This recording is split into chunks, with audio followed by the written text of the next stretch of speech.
போறது இல்லைங்க. இன்னைக்கு எங்க வீட்டுல மீன் குழம்பு. அதுல மீன் எடுத்துதான் மீனை வச்சு ஆம்லெட் செய்ய போறோம். செஞ்சிடலாமா?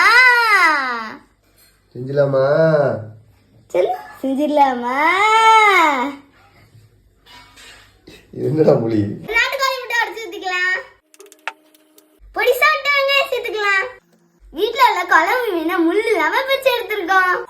இது கூட கொஞ்சம் மீன் குழம்பு ஊத்திக்கலாம். கொஞ்சம் உப்பு போட்டுக்கலாம். அவ்வளவுதான். இதை நல்லா கலக்கிட்டு பொரிச்சு எடுத்துடலாம். கொஞ்சம் எண்ணெய் ஊத்திக்கலாம்.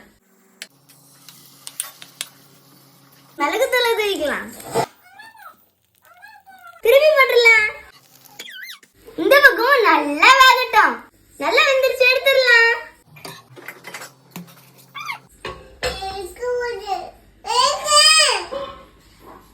அப்படி சூடும். ஆரட்டும், அக்கா தாரேன். சூப்பரா மீன் ஆம்லெட் ரெடி ஆயிடுச்சு. எப்படி இருக்குன்னு சாப்பிட்டு பார்த்துடலாம். எப்படி இருக்கு? திங்கறதுக்கு சூப்பரா இருக்கு. அவங்களுக்கு சூப்பரா இருக்கு. அந்த ஆம்லெட் சாப்பிடும் போது அதுக்குள்ள மீன் வருதுல்ல, அது சூப்பரா இருக்கு.